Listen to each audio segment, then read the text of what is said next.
हाँ, ऐसे कैसे? ये कैसे हो सकता है? मेयर साहब उस गरीब विराज की बात पर कैसे भरोसा कर सकते हैं? जब गोपी शंकर ने कैलाश के मुंह से ये सुना कि मेयर साहब किसी भी समय उससे गांव के मुखिया की पोजीशन से बेदखल कर सकते हैं, तो अचानक से गोपी शंकर को गुस्सा आ गया था। वो कुछ ज्यादा ही एंग्शियस हो गया था। अलीबाग गांव के सरपंच की कुर्सी पर बैठने के लिए गोपी शंकर ने बहुत पापड़ बेले थे। ना जाने उसने क्या क्या किया, कितने ही लोगों को ऑफेंड किया, और फिर जाकर उसे ऐसा रिजल्ट मिला था। लेकिन अलीबाग गांव के सरपंच बनने के बाद भी उसके हाथ में ज्यादा कुछ नहीं आया था।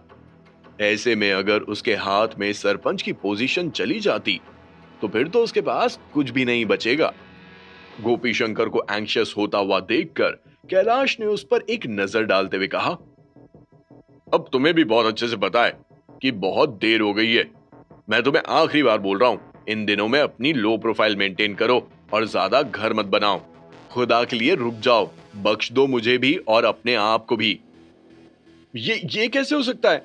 कल को अगर अगले महीने तुम्हारे बेटे की शादी होती तो क्या तुम घर बनाना रोक देते? जैसे ही कैलाश ने अपनी बात बोलकर खत्म किया, वैसे ही गोपी शंकर एक बार फिर से पैनिक मोड में चला गया था।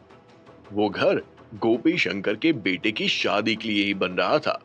अगर वो घर नहीं बना तो फिर वो लड़की गोपी शंकर के बेटे उमेश से शादी क्यों करेगी?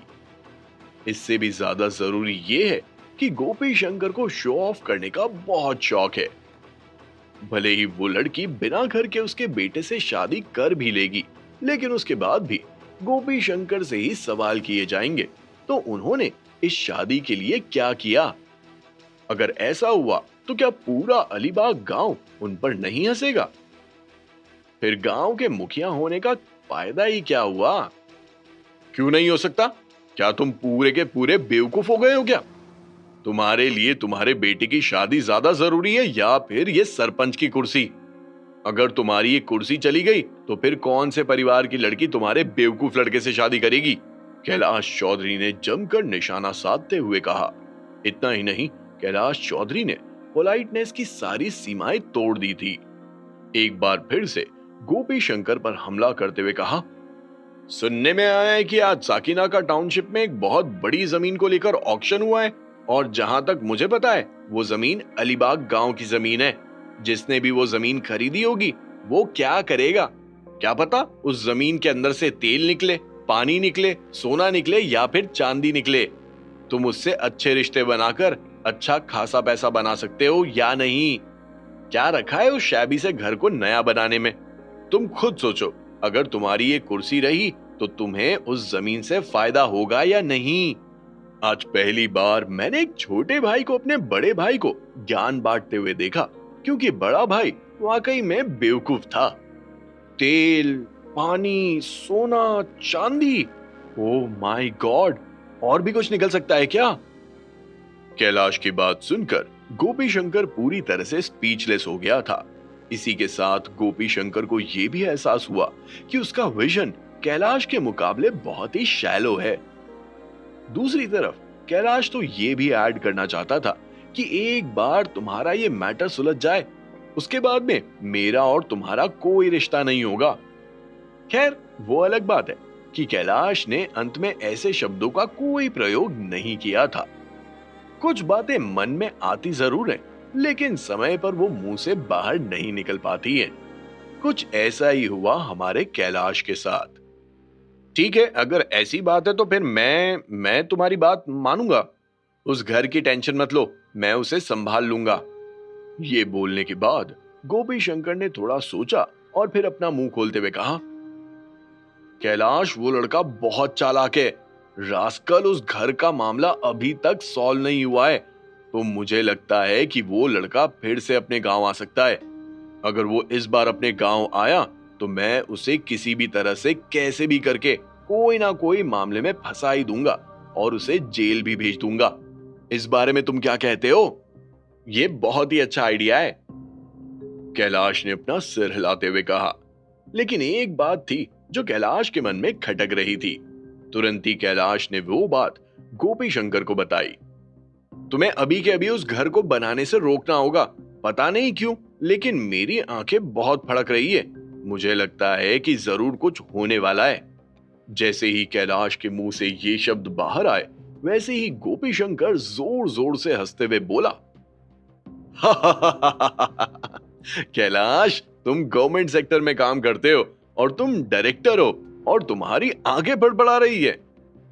तुम्हारे साथ में इतना कुछ होने के बाद भी तुम्हें अभी भी पुराने सिस्टम पर भरोसा है, ईमानदारी पर भरोसा है। मुझे लगता है कि या तो तुमने ज्यादा पी ली है या फिर तुम थक गए हो। क्यों ना थोड़ी देर बिस्तर पर अच्छे से आराम करो। जब तुम ठीक से होश में आ जाओगे, तब हम उस घर जाकर लेबर्स को काम करने से मना कर देंगे। ठीक है, और याद रखना कि उन्हें आगे भी उस घर पर अब काम नहीं करना है। उन्हें ये बात साफ साफ बोल देना। कैलाश चौधरी कुछ ज्यादा ही टेंशन में था और उसके मुंह से लगातार बस घर के काम को रोकने की बात निकल रही थी। अरे हाँ मेरे छोटे भाई, चल अब तू थोड़ा आराम कर। अगर तुझे गर्मी लगे तो एसी चला लेना। ये बोलते हुए गोपी शंकर उस कमरे से बाहर निकल आए थे। कमरे से बाहर आते ही गोपी शंकर के चेहरे के हाव भाव अचानक से बदल गए थे। मनी मन उन्होंने गहरी आवाज में कहा, वो साला कमीना, उसकी इतनी पहुंच कि वो सीधा मेयर तक चला गया। क्या उसे डर नहीं लगा कि मैं भी उसे फंसा सकता हूं? अगर उसकी वजह से ये घर नहीं बना तो क्या मेरे उमेश की शादी खतरे में पड़ जाएगी? नहीं, मैं ऐसा नहीं होने दूंगा। अब मुझे उस घर को सिर्फ बनाना ही नहीं है, बल्कि जल्दी से जल्दी बनवाना पड़ेगा। मैं पूरी कोशिश करूंगा कि एक हफ्ते के अंदर अंदर ही पूरा काम हो जाए।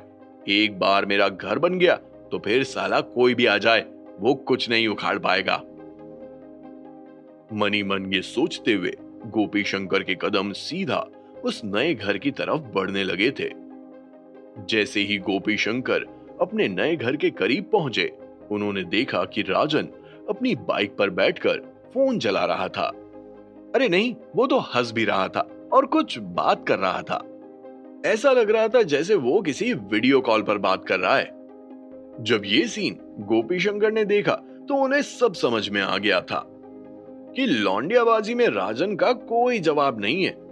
तुरंत ही गोपी शंकर के कदम राजन की तरफ बढ़े और उन्होंने एकदम धीमी आवाज में अपना मुंह खोलते हुए कहा, बेटा राजन, ये तुम क्या कर रहे हो? हाँ। राजन, जो पूरी तरह से उस वीडियो कॉल में खोया हुआ था, जब अचानक से उसके कानों में वो आवाज गई तो वो एकाएक चौंक उठा।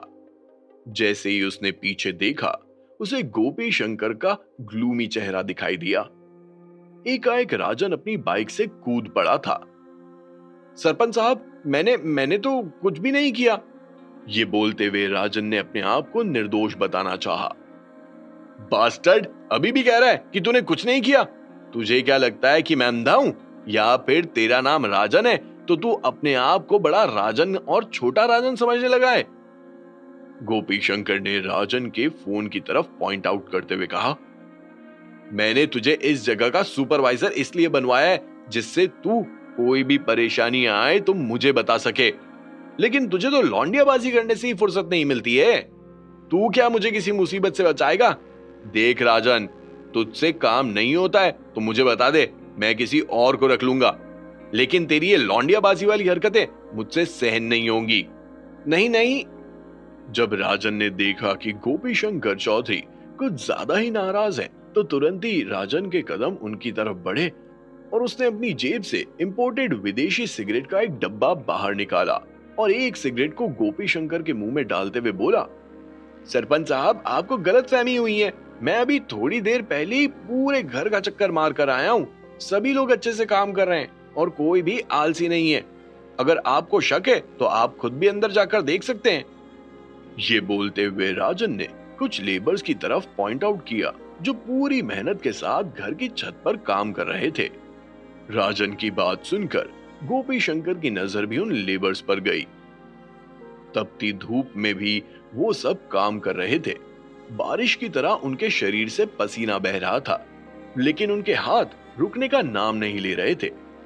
ये नजारा देखकर गोपी शंकर की गर्दन भी टोक टोक की तरह हिलने लगी।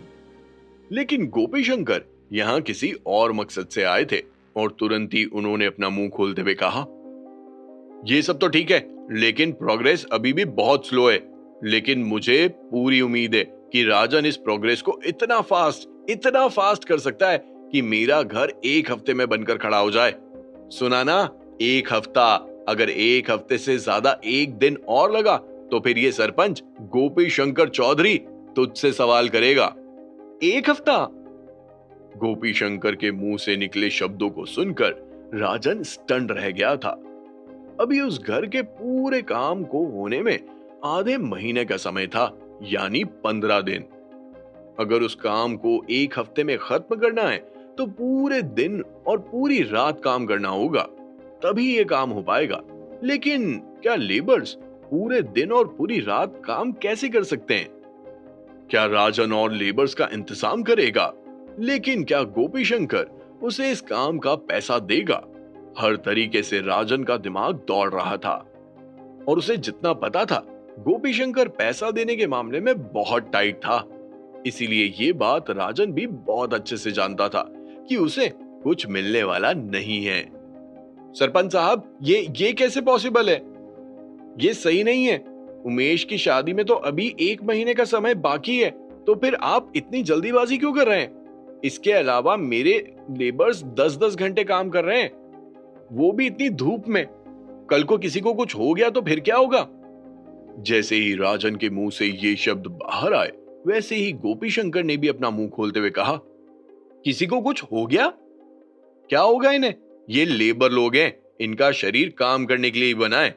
पिछली बार जब उस नदी की खुदाई का काम शुरू हुआ था, तब लेबर 15-15 घंटे काम करते थे। ये लोग यहाँ पर पैसा कमाने ही तो आए हैं, कोई शहंशाह बनने तो आए नहीं है। इन लोगों के लिए मैंने एसी भी तो लगवाया है। अगर मैं इतना कर सकता हूँ तो क्या ये मेरे लिए कुछ नहीं कर सकते? देख राजन, 1 हफ्ता मतलब 1 हफ्ता। अगर कोई भी थका तो उसे बाहर निकाल, नया लेबर लेकर आ। मुझे नहीं पता, बस काम हो जाना चाहिए। गोपी शंकर के मुंह से निकले शब्दों ने राजन को पूरी तरह से स्पीचलेस कर दिया था। दरअसल इस घर को बनाने के लिए ज्यादा लेबर नहीं थे, ऊपर से वर्कलोड बहुत ही ज्यादा था। अगर उनमें से भी 2 या 3 और चले गए तब तो ये घर 15 दिन में भी पूरा नहीं होगा।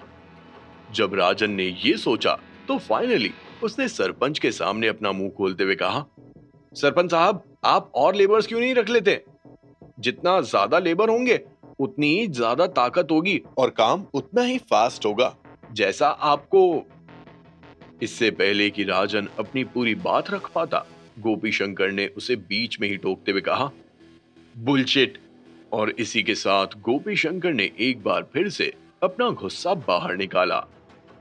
कमीने, तुझे लगता है कि कोई बिना पैसों के काम करेगा? मेरे पास अब देने के लिए और पैसा नहीं है।